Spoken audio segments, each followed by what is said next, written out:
Vocês pediram e nós trouxemos essa verdadeira lenda da magistratura nacional, que é a ministra Eliana Calmon. Muito obrigado, ministra, por atender ao nosso convite. Eu é que agradeço essa oportunidade de estar aqui falando para uns jovens que têm ainda o objetivo de firmar a sua carreira profissional, e que eu acho isso importantíssimo, e passar para eles um pouco da minha experiência, que foi uma experiência muito boa. Eu tive muito sucesso profissional, né? Sem transigir nenhum dos meus princípios, e isso é que eu acho importante. O que eu achava muito difícil de conseguir, e eu consegui. E talvez por isso você diga no início que eu sou uma lenda. Realmente eu sou uma lenda. Eu sou uma lenda exatamente por isso, porque eu consegui. Não foi fácil, mas eu consegui. E eu sinto uma satisfação muito grande de estar passando essa experiência, que foi uma experiência positiva, né? E que hoje me deixa muito feliz. Eu estou com 77 anos e eu sou uma mulher realizada, né? Porque eu fiz exatamente aquilo que eu pretendia fazer e dei sorte. E dei sorte. Não, não é sorte. Você tem talento, você tem empenho, fervor, não é? Acompanhei muito a sua carreira e vi do seu idealismo. Então, é muito difícil a pessoa chegar aos píncaros, chegar ali, não é, no ápice da carreira e continuar com uma visão ética do mundo, né, Eliana? Conta um pouquinho como é que você conseguiu manter isso. Bem, eu sempre quis desafiar isto, né? Inclusive, foi interessante porque, durante toda a minha carreira de magistratura, o cargo que eu mais ambicionei foi a corregedoria. E quando eu cheguei ao STJ, eu tive a oportunidade de verificar que era um campo muito amplo, porque a cada vez que você sobe um degrau na carreira da magistratura, você vai se tornando um ente político, porque o juiz é um ente político.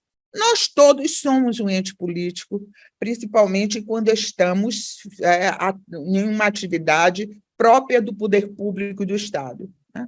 Então, quando eu cheguei ao STJ, eu verifiquei que havia campo para isto. Então, eu me dediquei muito a essa atividade de melhorar o poder judiciário. Eu tenho uma visão mais global, é melhorar o poder judiciário. E, a partir daí, eu achei que eu tinha de ser um exemplo, né? Talvez não um exemplo, mas talvez uma lição, porque eu fui a primeira mulher a chegar ao STJ.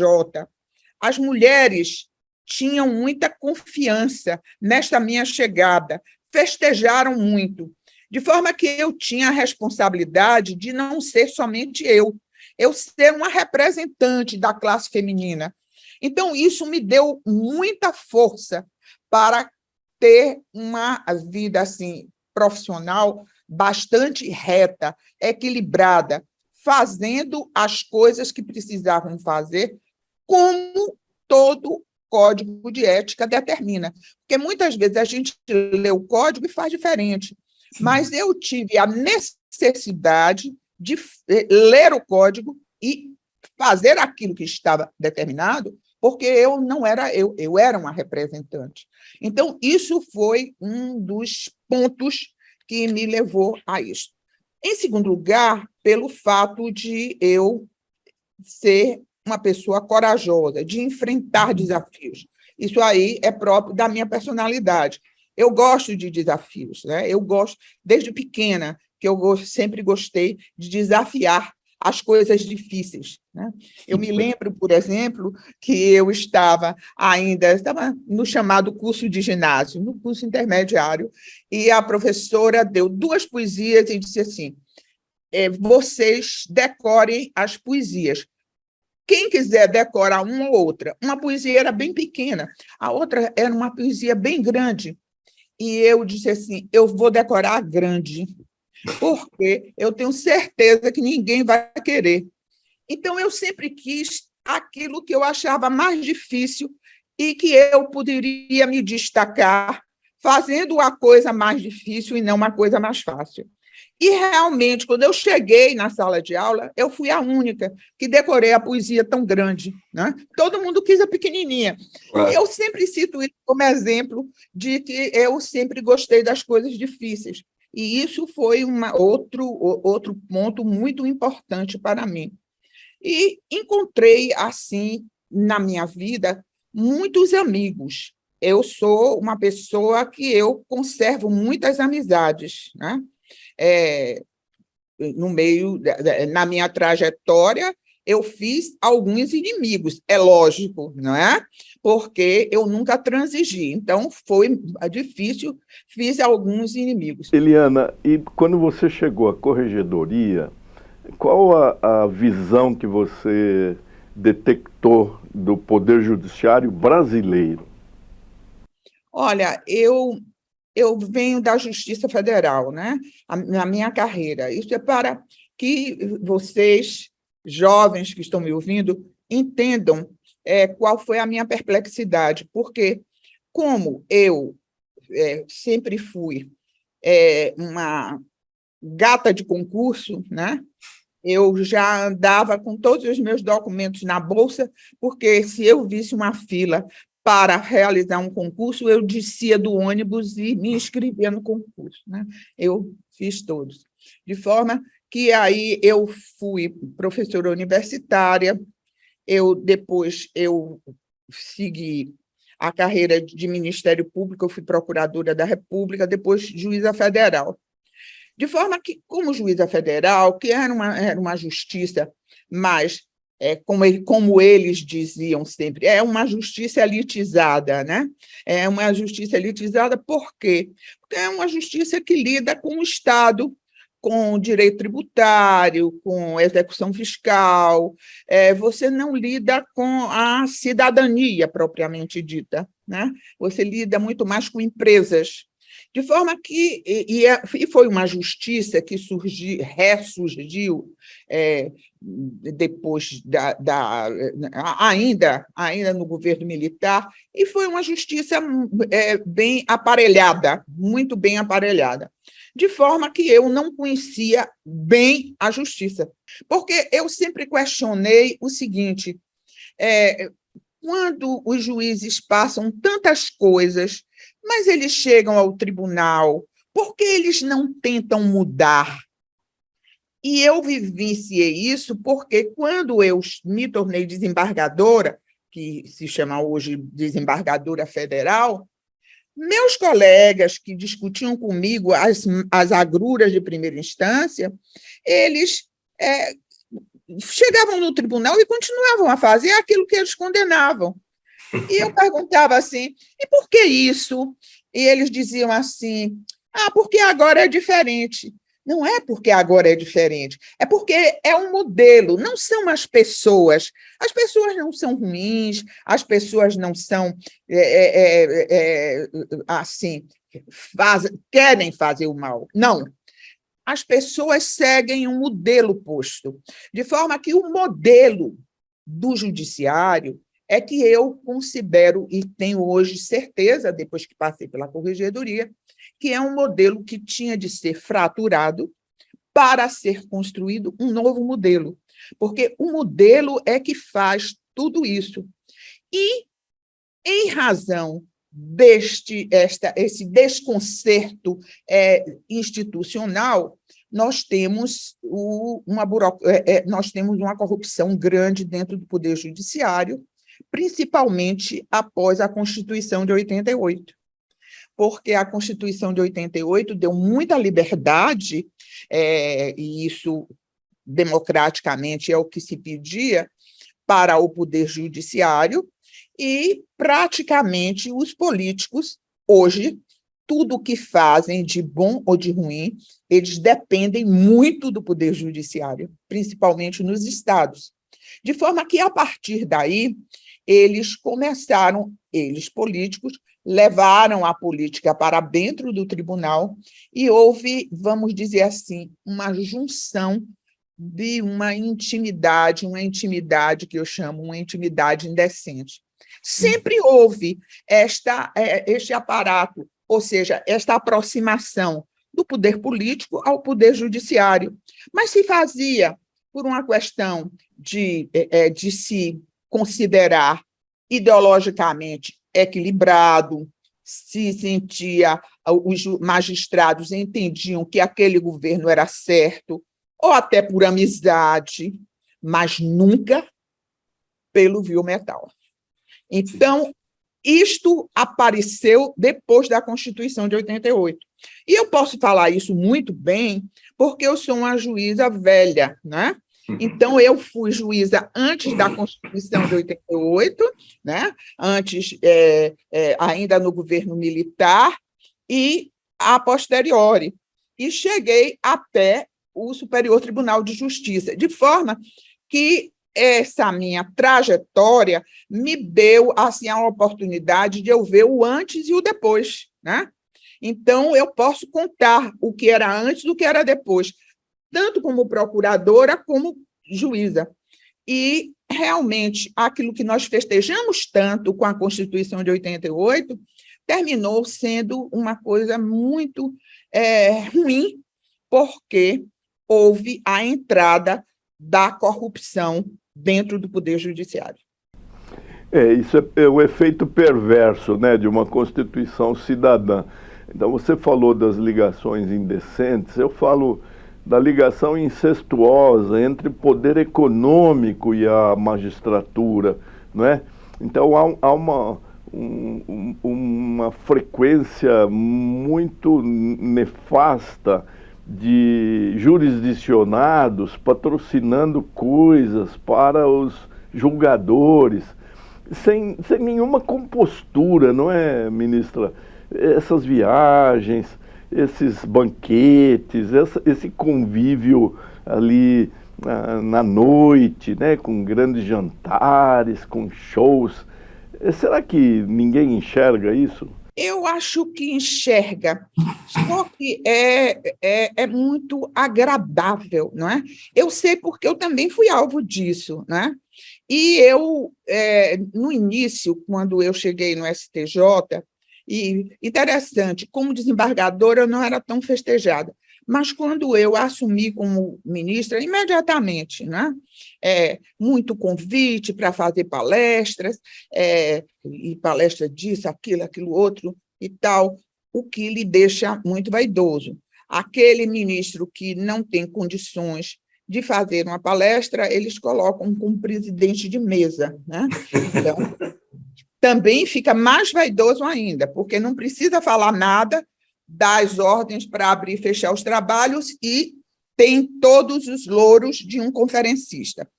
E, como conferencista, são aqueles hotéis que o seu dinheiro, como funcionário público, porque o juiz é um funcionário público, não tem condição de pagar, né? E você começa a ter acesso, quer dizer, quem é de classe média, como eu não tinha acesso àquilo que me ofereciam. Carro à disposição, por exemplo, ir para São Paulo e esses restaurantes maravilhosos, hotéis muito bons, né? E você começa a achar que aquilo tudo é porque você é diferente de todo mundo. É você que merece tudo aquilo. E isso começa ali a envenenar o espírito, né?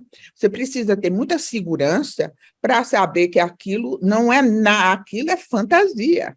É uma tática, né? Uma tática de lhe atrair e, desta forma, você se comprometer com um sistema econômico perverso.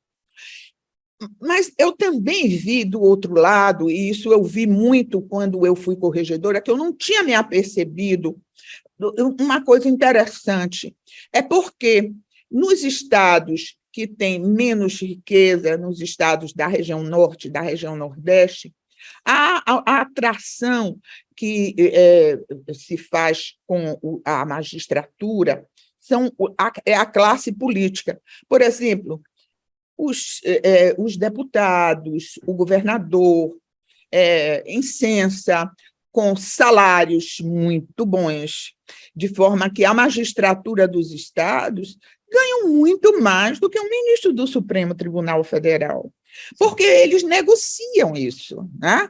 De forma que, bem, vocês aprovam tudo, mas vocês terão tudo que o presidente do tribunal pedir.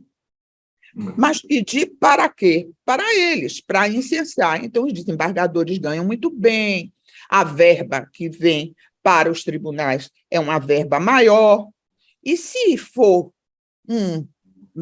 forem magistrados austeros, o presidente do tribunal for muito austero, os cofres ficam fechados, porque o dinheiro vem do mesmo lugar. Diz assim, não, distribui. Não, a distribuição quem faz é o governador. Não adianta, não adianta. De forma que lá eu verifiquei, havia assim, a conjunção do Poder Judiciário com o Executivo, com o Legislativo. Então, eles formavam aquele grupozinho. E além dessa questão salarial, havia a questão de emprego de parentes, né? Porque é o nepotismo cruzado, de forma que eles colocavam os parentes nos cargos públicos e tal, havia esta troca. E, aparentemente, isso pode parecer uma bobagem, não, é parente, mas está lá, está exercendo a função. E quando eu comecei no STJ a ter as operações, as grandes operações policiais de corrupção envolvendo magistratura, etc., a Polícia Federal me advertiu, dizendo o seguinte, é muito difícil a gente fazer a investigação, porque você chega, por exemplo, no governo e está cheio de parentes dos parlamentares, que existe aquela comunicação entre eles, e você começa a investigar aqui, e daqui a pouco você tem de investigar o outro órgão, e os órgãos estão todos contaminados, porque eles estão interligados por esta parentada toda que forma o staff dos três poderes. Então, isso é uma coisa deletéria para o Poder Judiciário, para todos os poderes, mas para o Poder Judiciário é deletério, porque no momento em que chega alguma ação que é para realizar, o magistrado está amarrado, totalmente amarrado, né? Então, eu vivi experiências muito interessantes, mas muito interessantes. Eu encontrei, por exemplo, os cartórios extrajudiciais, né? Os cartórios extrajudiciais. A realidade no Nordeste é uma coisa trágica, porque os cartórios são muito pobres, muito pobres. E os registradores são pessoas que não têm muito preparo. Então, são pessoas que só estão lá para ganhar dinheiro, né? Eu encontrei, por exemplo, cartórios no Piauí, inclusive eu tinha uma série de fotografias, eu terminei até me desfazendo dessas fotografias, porque eu devia ter guardado, mas onde os cartórios mostravam o que era, os livros cartorários eram colocados no chão, porque não tinha lugar, não tinha estante. Tinha um determinado município que eles chamavam o livro de registro de imóveis de dengoso, porque tinha de ser pego com tanto cuidado, porque ele já estava tão velho, amassado de ser manuseado, que ele soltava as páginas. Então, ele dizia, olha, para pegar isso aí tem de ser com muito dengo, porque senão ele se desmancha, né? Então, esta realidade foi a que eu encontrei como corregedora, né? Então, Eu tive a felicidade.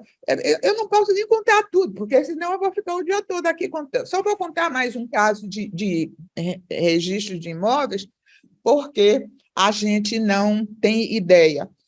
Quando eu estava para deixar a corregedoria, o presidente do Tribunal do Amazonas me disse assim: eu vou dar um presente para a senhora. E eu vou dar uma viagem diferenciada para a senhora.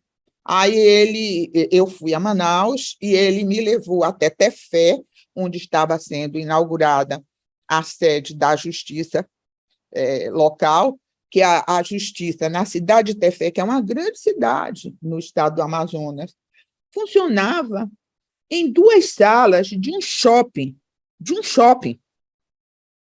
Vocês podem acreditar uma coisa dessa?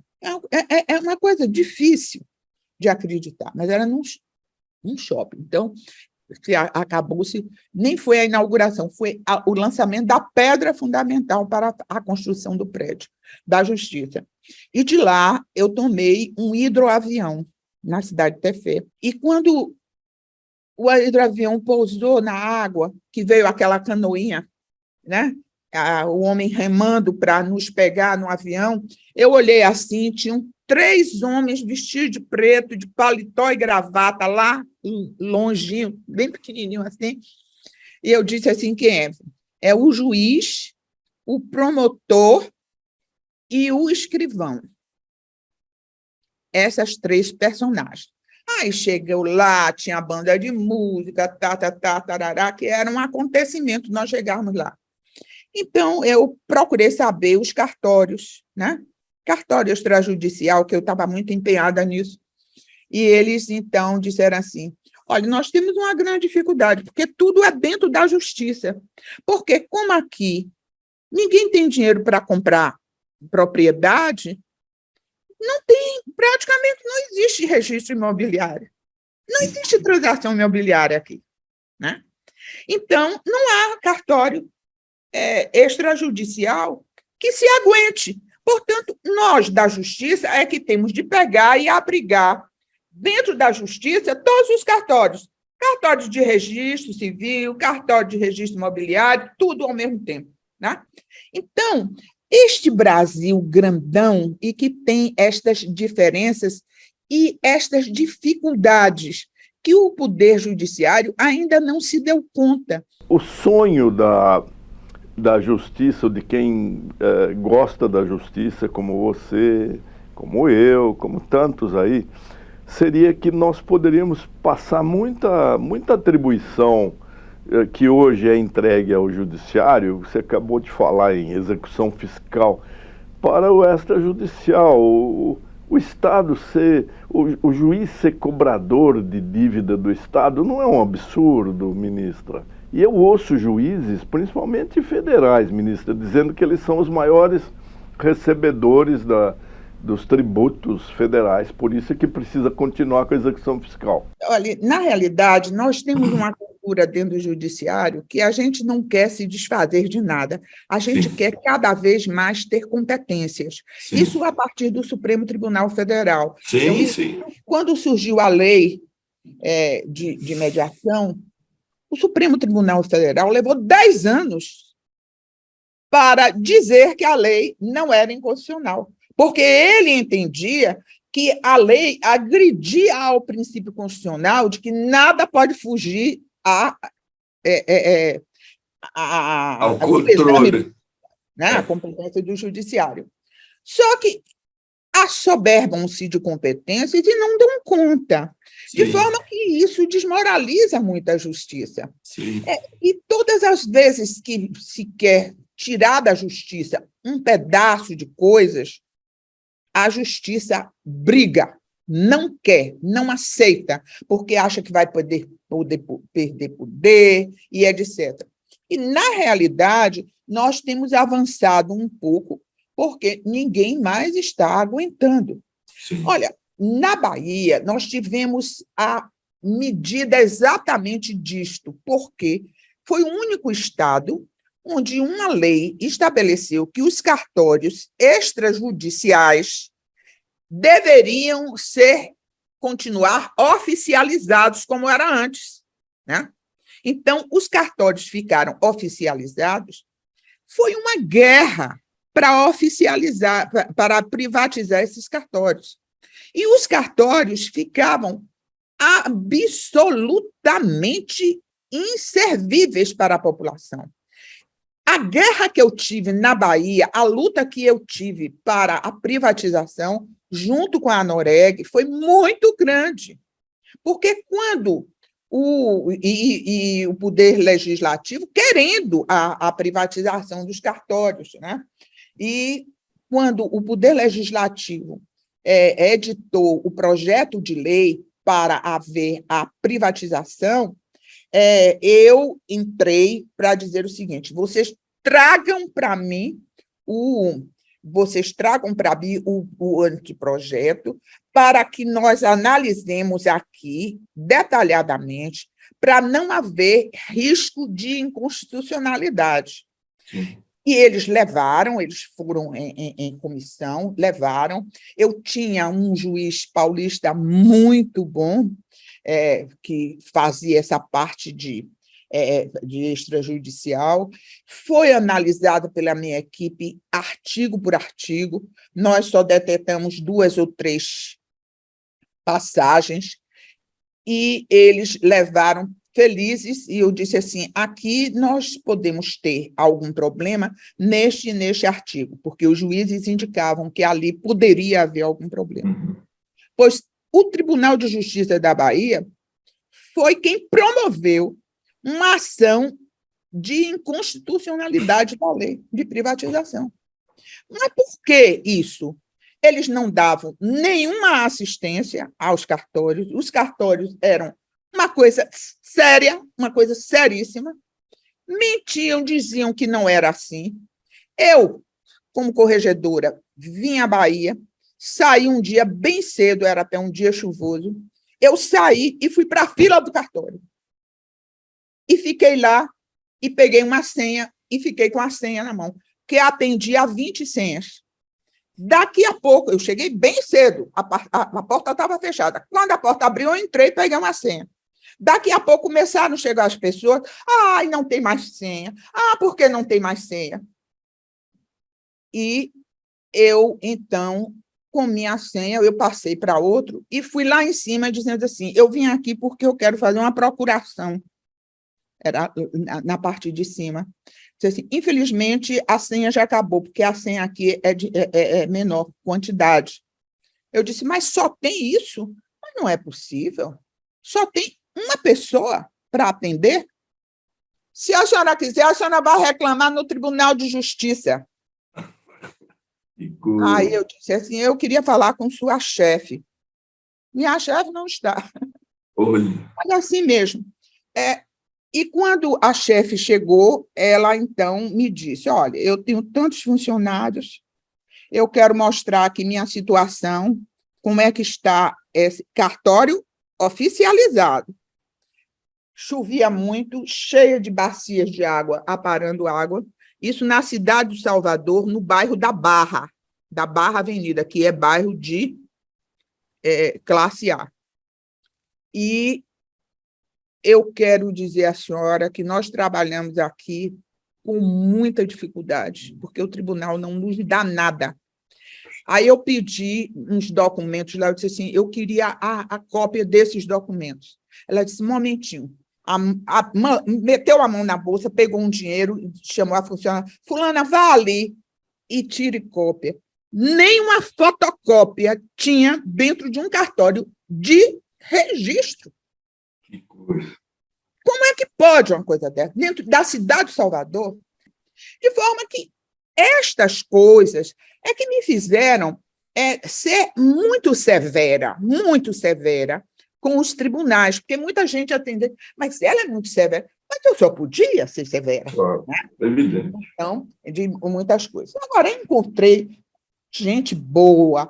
O Tribunal de Sergipe é um modelo. Tribunal muito organizado, muito arrumado, né? Porque diz assim: não, porque é pequeno. Não é porque o Estado é pequeno. Ele é organizado, estava tudo informatizado. É óbvio que quanto menor, melhor. Mas o Tribunal do Maranhão, uma coisa horrível. O Tribunal do Piauí, outra coisa horrorosa, né? Eu cheguei no Pará, encontrei, por exemplo, o cartório das execuções penais, uma corrupção dentre os funcionários. Então, a família, receber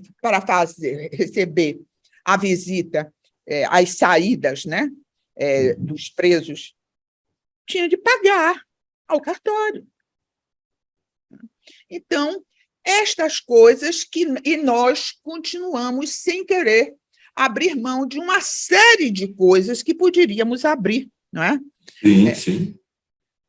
E essa solução do 236 da Constituição, entregando os antigos cartórios para concursados, né, que vão desenvolver essas atividades como iniciativa privada, sem que o Estado coloque um centavo, é muito saudável isso, desde que levado a sério, não é? Muito saudável. Eu dei prioridade absoluta a isso, porque realmente os cartórios eram entregues a pessoas que não tinham qualificação, que usavam de pessoas preparadas como empregados para fazer o trabalho, e o titular nem ia lá. Sim. Às vezes o titular ficava doente, decrépito, como eu conheço alguns aqui na Bahia, e que a família omitia para dar continuidade àquela história, né? Então, foi muito saudável. Aqui na Bahia, foi fantástico. A mudança foi, assim, de água para o vinho. Imediatamente, casas confortáveis, com ar-condicionado, tudo muito bem. É lógico, existem sempre as laranjas podres, mas a Corregedoria, inclusive, tem agido contra estes que estão saindo das rédeas da correção regulamentar. Eliana, eu me lembro, você foi também muito corajosa quando detectou que alguns filhos de magistrados entravam nos gabinetes falando tio, tio, tio e pedindo despacho. Isso se generalizou em todos os níveis, né? Desde o Supremo Tribunal Federal, as famílias advogando ali. Não é esquisito isso? Um pouco esquisito? É esquisitíssimo, é muito falho, mas continua, viu? Eu sei. Agora menos aberto. É interessante que a gente fecha as portas e deixa a janela aberta, porque quando eu era desembargadora federal, nós fechávamos muito esse nepotismo, porque botavam parentes, né, dentro para serem funcionários. Olha, era até bom o nepotismo, porque depois que veio a lei combatendo o nepotismo, proibindo o nepotismo, hoje as mulheres, as companheiras e os filhos que formam em qualquer faculdade, não precisa ser bons advogados, mas tem um rico mercado para angariar clientela. E o mal que está fazendo ao judiciário é pior do que aqueles funcionários parentes. Então, a gente vê isso. Mas eu não perco as esperanças. Eu continuo na luta, renhida como cidadã brasileira, para que as coisas cheguem aos seus lugares. E vão chegar. A minha atitude, eu não queria corrigir a justiça, né, toda. Meu pai achava muito interessante a forma de eu ser. Ele era um pequeno empresário e sabia das coisas mais do que eu. E ele, todo dia, ele ligava para mim e dizia assim: minha filha, você já corrigiu a justiça? Quando você terminar de corrigir, você me avisa, viu, minha filha? Né? E mangava assim de mim, né? Porque realmente ele achava até engraçado as coisas que eu fazia. Mas eu continuo fazendo das minhas, viu? Eu continuo, mesmo como advogada, como cidadã, eu continuo brigando porque eu acredito que esse é o caminho. É o único caminho, né? Sim, É o sim. único caminho. Nós pioramos, nós melhoramos. Eu gosto muito de dizer para os jovens com quem eu converso e falo, que agora eu não ensino mais, não sou mais professora, mas eu costumo dizer aos jovens que isto é como o movimento das marés, né? Avança e recua, até uma hora que não vai mais recuar. Então, o meu papel é fazer com que a maré seja cada vez maior para não recuar. Esse é o meu papel. Eu não quero corrigir para dizer que eu salvei a justiça. Já passou o tempo de eu achar isso, eu não acho mais, né? Ah, que maravilha. Mas, ministra Eliana, a reforma do judiciário, a profunda reforma estrutural, não se fez, né? Ainda não se fez, né? O que é que, por onde é que nós começaríamos?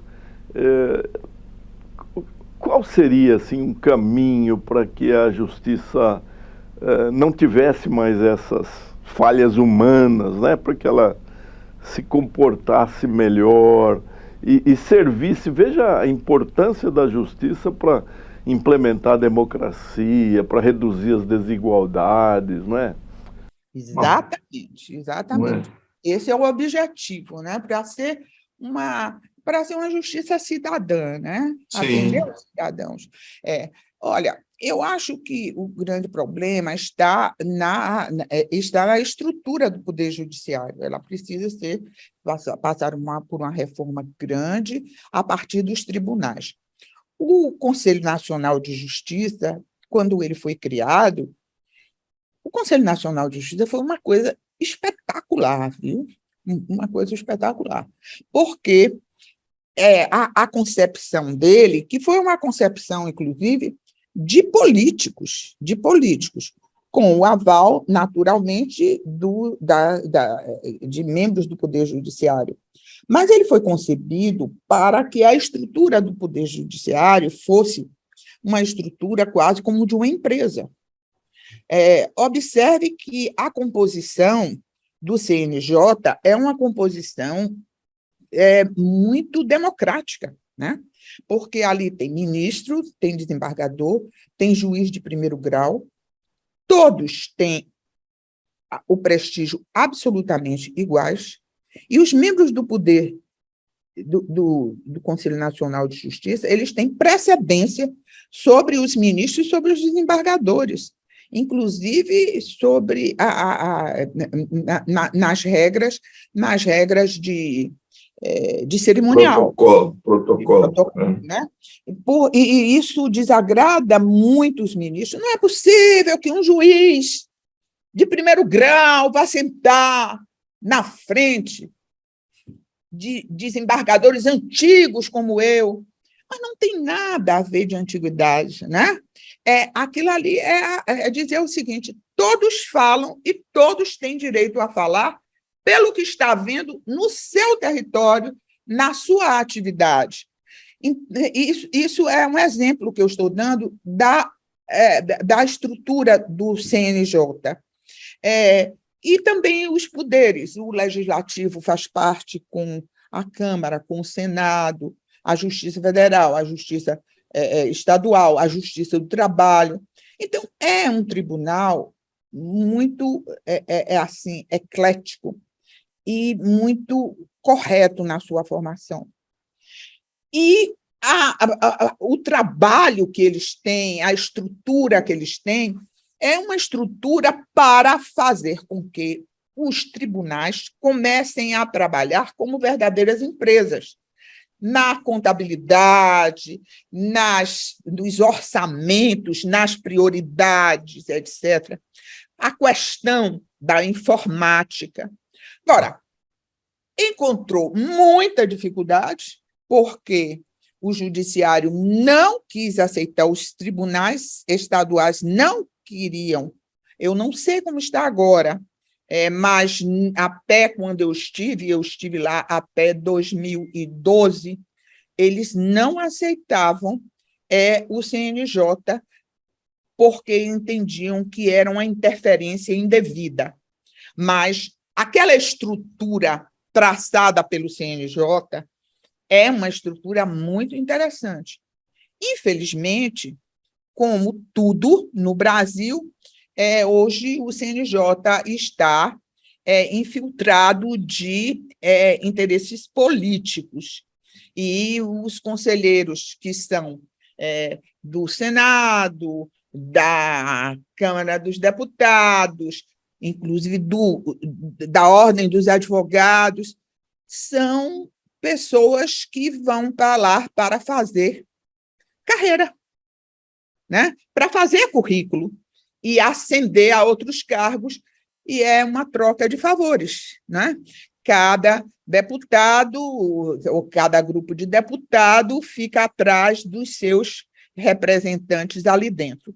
Então, ele perdeu um pouco a força, mas é uma ferramenta de importância assim, fundamental para a formação de um novo modelo de justiça, né? E esse novo modelo de justiça é um modelo similar a uma empresa bem formada, que tenha, inclusive, regras de compliance, que até hoje o judiciário não tem compliance. Né? Sim. Não é possível, tem que ter regras de compliance. O compliance não significa nada, mas só você ter regras de compliance já são importantes, porque quando você vai fiscalizar, se as regras de compliance não estão atendidas, você vê que as coisas não estão bem. Né? Então, é até mais fácil você fiscalizar. O compliance é muito importante por causa disso. E eu entendo que a primeira coisa que tem que se fazer é mexer nos tribunais. Eu digo que o ovo da serpente está nos tribunais. Se mexer, querem mexer com o juiz e tal, não mexe com o juiz, porque o juiz é um servo dos desembargadores. Né? Ministra Eliana, nós dois fomos do Ministério Público, então a gente pode falar que a Constituição de 88 criou a instituição mais poderosa, mas às vezes mais irresponsável da República, né, o MP? Exagera, né? Eu tinha um professor, o professor Calmon de Passos, que fez história. Ele disse que a Constituição de 88 pegou o Sputnik e botou na mão de uma criança. O Ministério Público era uma criança, não sabia o que era, não se educou para isso, não se formou para isso, e nós pegamos o Sputnik e botamos na mão dele, ele não sabe o que vai fazer com o Sputnik. Olha, figura maravilhosa. Eu achei muito interessante. Mas, ministra, eu gostaria de ficar o dia inteiro conversando com Vossa Excelência, lembrando o nosso tempo com o ministro Sálvio, sonhando com uma escola da magistratura que seria uma transformação do judiciário, né? Alguma coisa se avançou, né? Vossa Excelência chegou a ser corregedora nacional, foi a primeira mulher a ingressar no STJ, mas falta um longo caminho, né, ministra? Falta um longo caminho. Falta um longo caminho. E esse caminho é um caminho político, né? Eu fico muito preocupada com a nossa diversidade política, a imaturidade política, a gente não sabe para que lado vai. Isso é muito ruim, porque a nossa justiça passa naturalmente, que é um dos poderes, né, do Estado. Então, passa por isso, e isso é muito, muito complicado, é muito complicado. Então, eu gostaria de que a senhora deixasse uma mensagem para os jovens. Eu acho que aquela da maré já é uma beleza de mensagem, muito bonita, mas eu sei que a senhora continua ensinando, tem essa docência natural, instintiva, talentosa. Tudo que Vossa Excelência fala é aproveitável, principalmente para esses jovens que estão ingressando aí numa área que vai mudar muito com toda a quarta revolução industrial. O mundo já está numa mutação profunda, né? Então eu gostaria que deixasse uma mensagem para eles com a nossa gratidão por ter aceito esse convite tão honroso para nós. Olha, a mensagem que eu deixo é o seguinte: pode ser uma frase feita, mas eu acho isso importante. Não desistam de fazer aquilo que vocês entendem certo como cidadãos brasileiros. Eu conheço e sou amiga porque eu converso muito com muitos ministros aposentados, já velhos, com 90 anos, com 90 e poucos anos, arrependidos por não terem feito e tomado atitudes mais drásticas, como eu tomei, que dizia, é uma louca, não sei o quê. Eu sou uma mulher que sou absolutamente realizada, porque eu fiz exatamente, eu passei por situações perigosas, fiquei muitas noites sem dormir e fazia palavras cruzadas para me dar sono e dormir, porque eu não tomava tranquilizante, né? A minha geração é uma geração que não gosta muito de tranquilizante, não é, doutor Naline? Então, eu fazia palavras cruzadas para poder dormir, de preocupada que eu ficava, né? E até quando o Supremo aceitou que a Corregedoria tivesse a função disciplinar, que eles diziam que não tinha, só tinha em grau de recurso, os jornalistas ligaram para mim depois da aprovação e perguntaram assim para mim, a senhora vai fazer o quê agora? Eu disse, eu vou dormir. Eu estava sem dormir. Então, eu fiquei muito sem dormir. Mas agora eu estou dormindo, que é uma beleza, porque eu sou uma mulher realizada. Eu fiz o que podia ser feito. Eu não tenho arrependimento. E o que é pior para uma pessoa de idade é chegar nesta maturidade e dizer o seguinte, quanta coisa eu podia ter feito e não fiz. Esse é o meu recado para vocês. Não deixem isso para trás. Dinheiro é uma circunstância, mas não é tudo. O dinheiro, muitas vezes, quando você está mais velho, não lhe dá nada. Mas a sua vida, a sua proposta de vida, o seu nome, a sua satisfação pessoal, é que é todo o arcabouço para você ter uma boa velhice. Não tenham dúvida que a vida ética é, sem dúvida alguma, a plataforma para você ter uma velhice tranquila. Essa foi a ministra Eliana Calmon, primeira mulher brasileira a ingressar numa corte superior, no Superior Tribunal de Justiça, o Tribunal da Cidadania, a primeira mulher a ocupar a Corregedoria Nacional de Justiça, e ali ela foi a mais corajosa dentre todos os corregedores que por ali passaram. O Brasil deve muito a Eliana Calmon, e é uma glória poder conversar com ela, poder ouvir essa lição de experiência vivida, de um compromisso ético irrepreensível e uma visão lúcida e coerente que faz muita falta no Brasil de hoje. Muito obrigado, ministra. Até sempre, hein? É um prazer muito grande estar aqui falando com você e com esses jovens, e eu acredito neles. Muito obrigada. Muito obrigado. Obrigado, ministro.